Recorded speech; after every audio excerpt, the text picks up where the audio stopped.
Assalamualaikum warahmatullahi wabarakatuh.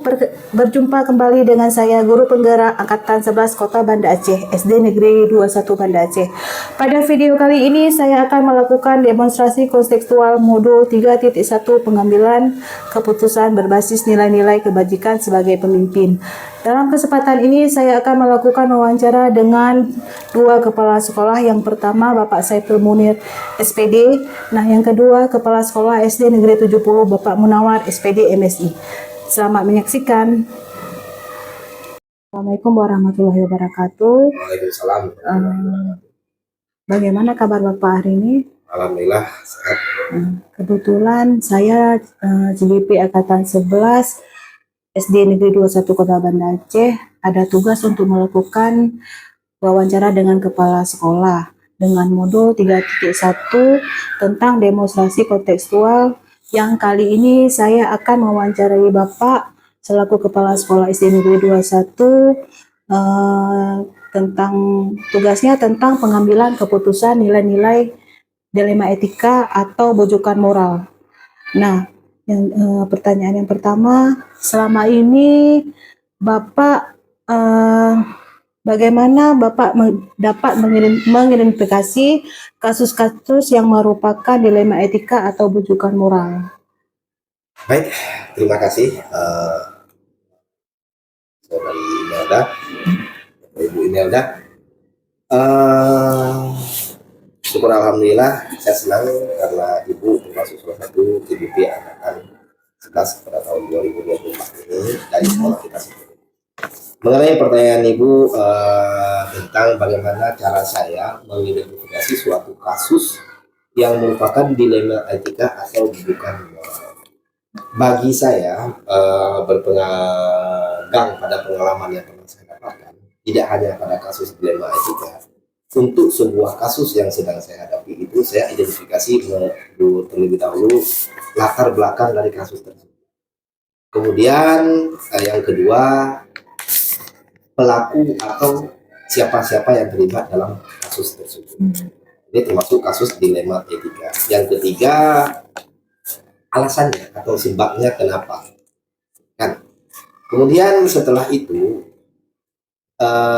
jam kejadian atau pukul berapa kejadiannya, dilanjutkan dengan lokasinya di mana, di kelas kah, di lapangan, atau di kantin, atau di mana dalam ruang lingkup sekolah. Nah, itulah cara saya mengidentifikasi suatu masalah yang terjadi di sekolah, termasuk kasus dilema etika. Baiklah. Berarti Bapak mengidentifikasi terlebih dahulu ya Pak ya, kasus-kasus yang terjadi di sekolah. Nah, untuk pertanyaan yang kedua, selama ini bagaimana Bapak menjalankan atau mengambil keputusan di sekolah terutama atau kasus-kasus di mana ada dua kepentingan yang sama-sama benar atau sama-sama mengandung nilai-nilai kebajikan? Baik, Ibu Imelda, untuk masalah pertanyaan kedua ini, bukan hanya bagaimana cara saya mengambil sebuah keputusan terhadap kasus yang kepentingannya sama, benar, atau sama-sama mengandung nilai kebajikan. Berarti artinya di sini tidak ada yang salah, dua-duanya benar.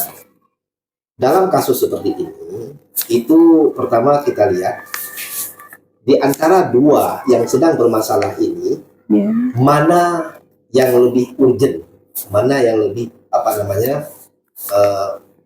sangat mendesak kebutuhannya untuk diambil sebuah keputusan. Kemudian yang kedua, setelah mana yang lebih mendesak, yang kedua itu lebih besar mana kepentingan pada saat waktu yang akan diambil keputusan. Artinya untuk waktu terdekat ini berarti saya harus mengambil keputusan untuk si A, sedangkan si B mungkin ada berselang 1 minggu, 2 minggu, atau 1 bulan. Jadi mengenai pertanyaan bagaimana cara menjalankan pengambilan keputusan itu yang sama baik, sama-sama benar, ya kan, kepentingannya sama, itu lebih kepada prioritas yang utama yang mana.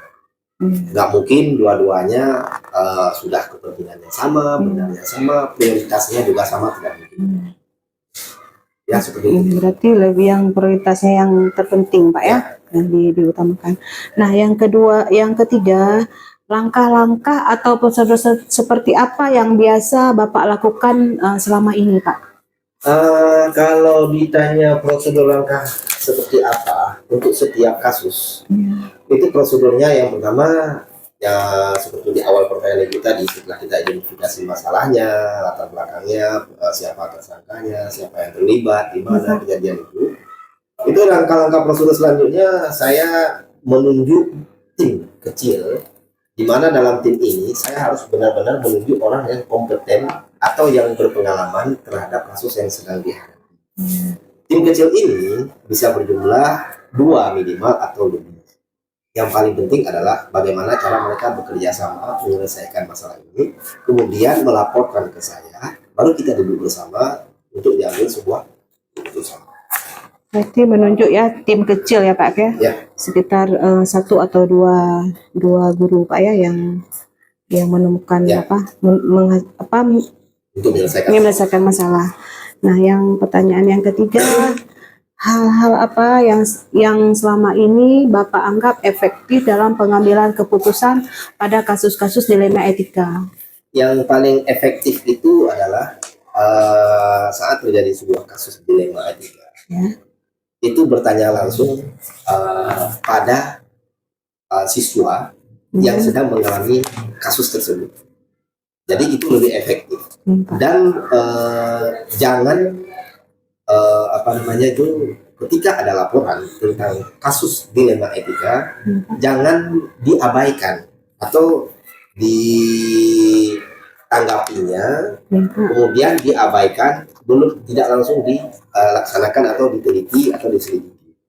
Jadi yang paling efektif ketika kasus itu terjadi, apakah melihat langsung ada laporan atau tidak. Kalaupun laporannya masuk, langsung pada saat itu ditangani, berikan pelayanan yang terbaik, kemudian tanyakan sebab, kapan, siapa, di mana, ya kan, dengan siapa, langsung ditanggapi, dilanjutkan dengan diselidiki, dieksekusi. Sehingga kasus ini tidak melembek kemana-mana, tidak melebar. Yang seharusnya kasus ini kasus biasa atau dilema etika biasa menjadi luar biasa. Berarti intinya langsung diselesaikan secepatnya Pak ya. Nah, kemudian yang pertanyaan yang kelima,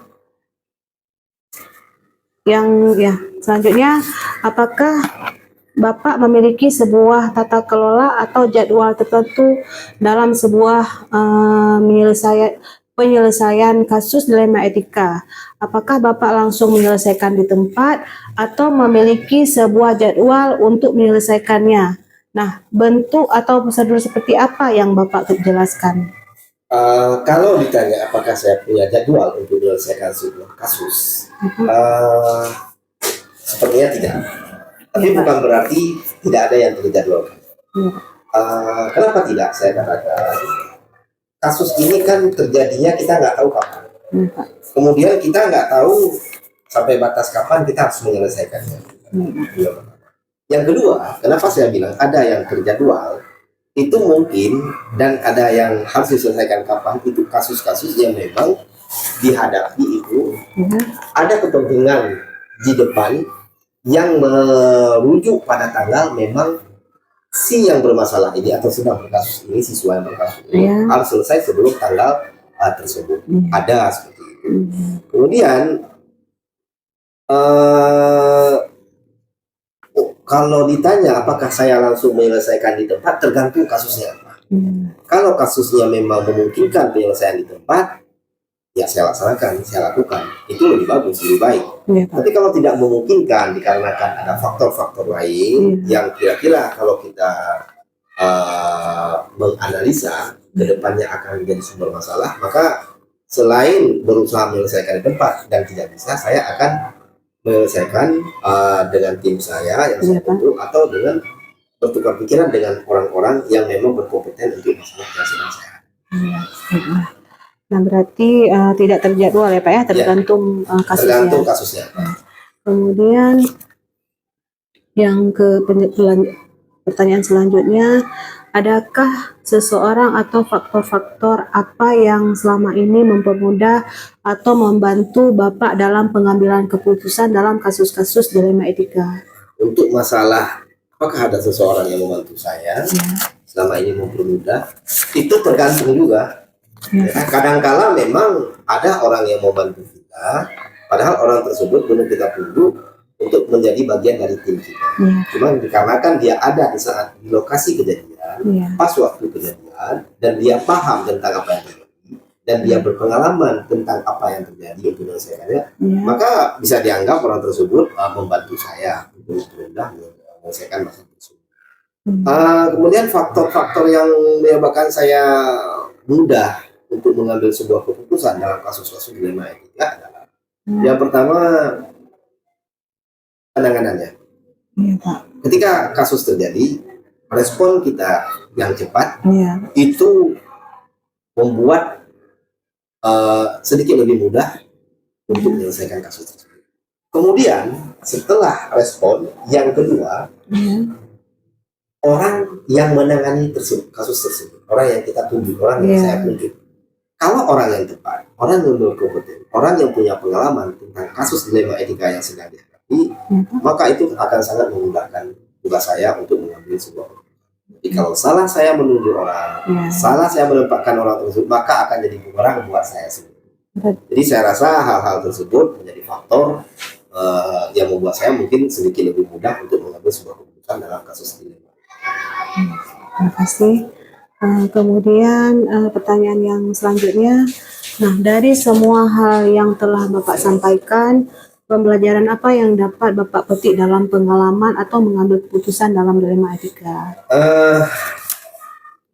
Kalau pelajaran apa yang dapat saya petik dari pengalaman saya mengambil keputusan, saya rasa pembelajarannya adalah kasus dilema etika yang biasa terjadi. Bila kita abaikan, akan menjadi kasus yang besar dan berlarut-larut. Padahal itu kasus biasa terjadi. Contoh keterlambatan siswa, ya kan, masalah nilai siswa, itu kan kasus-kasus yang memang biasa dan sering terjadi di sekolah. Atau jangankan siswa, guru, keterlambatan guru, ya kan, ADM guru, kan termasuk dalam dilema etika juga. Itu kasus-kasus yang biasa terjadi dan hampir ada di semua sekolah. Nah, kasus-kasus seperti inilah yang mulanya biasa dan sering kita abaikan, kita biarkan, maka akan menjadi suatu masalah yang nanti akan berdampak pada saat kita mengambil keputusan atau menyelesaikannya. Akan terjadi hal-hal yang tidak pernah kita pikirkan sebelumnya. Tapi kalau misalnya kecil, besar, berat, ringan, sebuah kasus dilema etika sering, tidak sering kita hadapi, kita melakukan respon yang cepat, kita menyelesaikan dengan cepat, kita memberikan perhatian lebih kepada kasus dilema etika tersebut, insya Allah penyelesaiannya akan mudah, akan membuat kasus-kasus yang terjadi itu bisa diselesaikan dengan baik. Berarti respon cepat, Pak ya? Ya. Baiklah Pak, terima kasih atas waktu Bapak ya untuk bisa mewawancarai saya. Semoga saya juga nanti ke depan bisa menerapkan pengalaman-pengalaman Bapak ini, bisa menerapkan untuk saya ke depannya. Terima kasih atas waktunya. Assalamualaikum warahmatullahi wabarakatuh. Waalaikumsalam warahmatullahi wabarakatuh. Terima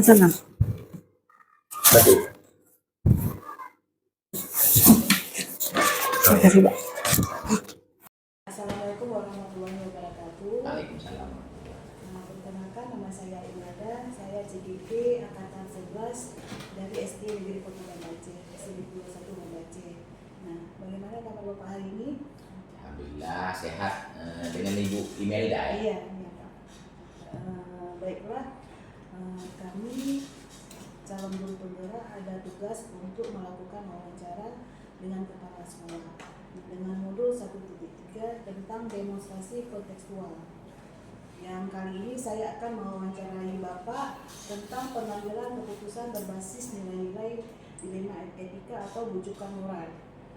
Baiklah, kira-kira pernah tidak Bapak menemui kasus ketika menjadi guru maupun waktu jadi kepala sekolah?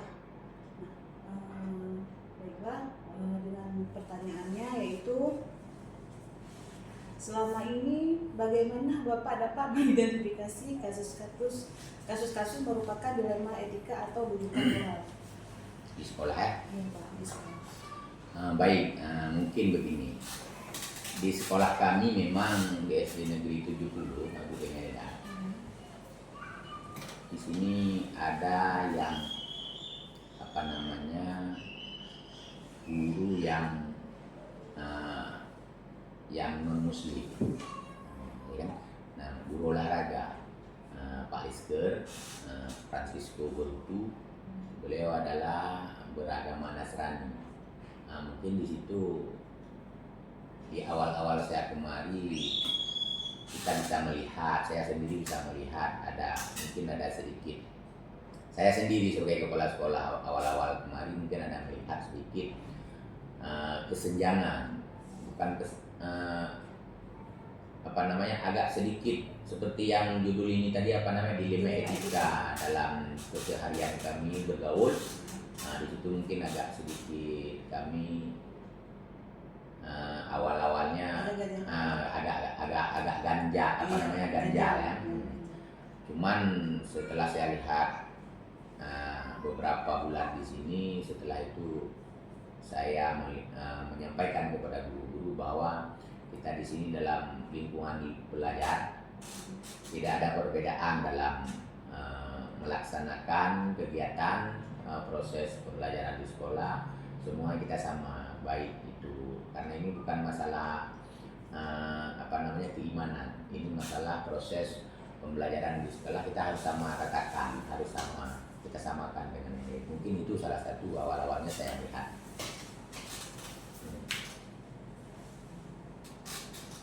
Luar biasa ya Pak ya, berarti harus ini Pak ya, sesama guru kita harus tidak menjaga jarak ya Pak ya, walaupun guru tersebut guru non muslim. Iya, benar. Terima kasih. Nah, pertanyaan yang kedua adalah, selama ini bagaimana Bapak menjalankan pengambilan keputusan di sekolah Bapak, terutama untuk kasus-kasus di mana ada dua kepentingan yang sama-sama benar atau sama-sama mengandung nilai kebajikan? Itu mungkin salah satunya seperti yang saya sampaikan tadi, kebenaran yang sama-sama mungkin bisa agak sedikit susah kita bandingkan, misalnya seperti yang saya sampaikan tadi antara perbedaan agama, mungkin kami sesama guru. Disitulah kami bersama dengan guru-guru saling berkomunikasi, saling duduk dulu, berembuk bagaimana dalam proses pembelajaran di sekolah tidak ada melakukan perbedaan, termasuk juga di dalam kelas dengan siswa. Misalnya ada siswa yang seperti biasa sekarang lagi eksisnya siswa bullying. Kadang-kadang kita guru tidak mengetahuinya. Anak-anak yang menyampaikan kepada guru bahwa ada sesuatu yang terjadi dengan anak tersebut. Itulah dalam pengambilan keputusan kami sebagai guru dan saya sebagai kepala sekolah memanggil dulu, menanyakan kasus bagaimana kronologi kejadian di lapangan. Setelah itu baru kita mengambil keputusan bersama agar antara satu siswa dengan siswa yang lain tidak ada yang saling dirugikan dan mereka juga bisa saling berteman kembali, berbaik kembali, tidak ada saling edekan lagi. Mungkin di dalam mereka bergaul di keseharian, baik di sekolah dan di lingkungannya. Nah, berarti bersama guru-guru Pak ya menyelesaikan sebuah permasalahan, kemudian sebelum mengambil keputusan bermusyawarah terlebih dahulu. Nah, biasa ya Pak ya. Nah, kemudian pertanyaan selanjutnya, langkah-langkah atau prosedur seperti apa yang biasa Bapak lakukan selama ini? Misalnya dalam hal pengambilan keputusan di dalam D5 etika ya. Iya. Baik, mungkin begini Bu Imelda, seperti yang tadi saya sampaikan, bahwa dalam langkah-langkah dalam pengambilan keputusan masalah etika, itu kita melihat dulu bagaimana kasus apa yang terjadi. Di situ kita mengidentifikasi, di situ kita melihat dan mempelajari kasusnya, karena sebelum kita mengambil keputusan suatu kasus, kita harus tahu permasalahannya bagaimana, agar keputusan yang kita ambil nanti nggak ada yang saling kecewa, nggak ada yang merugikan antara satu pihak dengan pihak yang lain, mungkin itu. Karena kasus di sekolah itu paling banyak, paling kompleks, apalagi sekolah di daerah perkampungan. Di sekolah kami ini daerah perkampungan pinggiran, agak dekat sama laut. Karakter anak, karakter orang tua, dan karakter lingkungan itu jauh berbeda dengan siswa-siswa yang sekolahnya di daerah perkotaan. Mungkin itu. Pertanyaan yang selanjutnya, hal-hal apa saja yang selama ini Bapak anggap efektif dalam pengambilan keputusan pada kasus-kasus dirinya ini? Ya, mungkin ya seperti yang saya sampaikan tadi, kita melihat dulu kronologi kejadiannya, mengetahui dan mengidentifikasi, dan setelah itu kita mengambil keputusan dengan secara bermusyawarah, bermufakat dengan seluruh stakeholder di sekolah, warga sekolah. Misalnya ada hal-hal sesuatu yang terjadi dengan peserta didik, atau mungkin antara guru mungkin ada saling kurang harmonisnya dalam bergaul, bermasyarakat. Di situ kita seperti yang sampaikan bahwa kita bermusyawarah, melihat dan bermufakat bahwa kita saling mengingatkan sesama teman, sesama guru, dan juga dengan orang tua. Intinya bermusyawarah dan saling mengingat ya. Baiklah. Kemudian pertanyaan selanjutnya, hal-hal apa saja selama ini merupakan tantangan dalam pengambilan keputusan pada kasus-kasus D5 etika? Tantangannya? Iya, tantangannya. Ya, tantangan mungkin kalau di sekolah kami di SD Negeri 70 Gampung Jawa itu, tantangannya memang yang paling besar mungkin dukungan orang tua. Karena orang tua di daerah sekolah kami mungkin sedikit kurang perhatian terhadap pendidikan anaknya, karena latar belakang ekonominya yang mungkin mempengaruhi hal tersebut. Mungkin itu Bu. Kurangnya Perhatian orang tua itu tantangan yang terbesar. Ya. Nah, kemudian apakah Bapak memiliki sebuah tata kelola atau jadwal tertentu dalam sebuah penyelesaian kasus D5 etika? Apakah langsung menyelesaikan di tempat atau memiliki sebuah jadwal menyelesaikannya? Bentuk apa atau prosedur seperti apa yang Bapak jalankan? Mungkin masalah jadwal itu tergantung dari kasus. Memang di sekolah kami ada minimal saya selalu tekankan kepada guru-guru untuk mengunjungi orang tua itu ada. Kalau memang ada hal-hal anak, misalnya anak nggak sekolah, dalam beberapa hari nggak sekolah, kita hubungi orang tua. Apabila kita hubungi, kita panggil, mungkin orang tua nggak bisa datang, kami pihak sekolah yang akan mengunjungi orang tua, melihat kondisi latar belakang keluarganya bagaimana. Mungkin itu salah satunya. Yang kedua tua juga kami ada bekerja sama dengan orang tua wali murid yang lain, karena di sekolah kami ada paguyuban. Ada paguyuban kelas. Di sana apabila ada kasus anak yang terjadi di sekolah, wali kelas dulu yang akan menyelesaikannya. Apabila ada yang menyangkut dengan orang tua, paguyuban kelaslah yang berperan aktif bekerja sama dengan wali kelas untuk menyelesaikan kasus ini dan mengidentifikasi masalah-masalahnya seperti apa. Mungkin itu Biasa ya Pak, kolaborasi antara komite atau paguyuban kelas ya. kelasnya. Kemudian pertanyaan selanjutnya, adakah seseorang atau faktor-faktor apa yang selama ini mempermudah atau membantu Bapak dalam pengambilan keputusan dalam kasus-kasus penyelidikan? Kalau seseorang ya mungkin kami sama bekerja sama dengan guru, cuman di sini kami kalau memang ada kasus itu kami mengajak aktif peran komite dalam menyelesaikan kasus-kasus anak mungkin yang tidak bisa diselesaikan di sekolah, yang berhubungan dengan orang tua, yang mungkin agak sedikit bisa kita bilang parah, mungkin itu kami menggait orang tua, terutama ketua komite yang selalu insya Allah Bapak komite kami berperan aktif. Ada sesuatu hal di sekolah juga beliau sering menanyakan bagaimana kondisi sekolah, bagaimana kondisi anak dalam proses pembelajaran untuk peningkatan mutu sekolah di daerah Kampung Jawa. Mungkin itu Bu Imelda. Selama ini, selama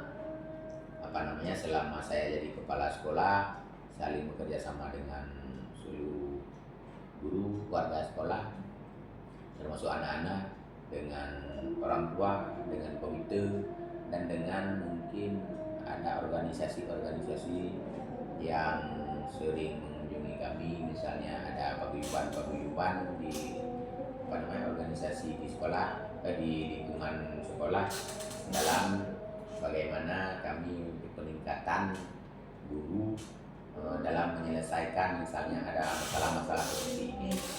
Mungkin begitu. Bapak, ini pertanyaannya terakhir ya Pak ya. Dari semua hal yang telah disampaikan tadi Bapak, pembelajaran apa yang dapat Bapak petik dari pengalaman Bapak mengambil keputusan dalam pendidikan? Ya, pembelajarannya mungkin ya salah satunya karena dalam pemecahan masalah dilema etika itu ya salah satunya mungkin koordinasi dengan seluruh stakeholder, yang terutama sebenarnya pengalaman yang kita jalankan di keseharian kita, termasuk dengan warga sekolah, termasuk dengan orang tua, komite, dan mungkin dengan seluruh stakeholder yang mendukung, dinas pendidikan juga. Itu memang ada sesuatu hal yang begitu, kita kok saling koordinasi. Pengawas juga kita saling bertanya bagaimana dengan kasus-kasus ini dan bagaimana cara penyelesaiannya. Mungkin itu pengalaman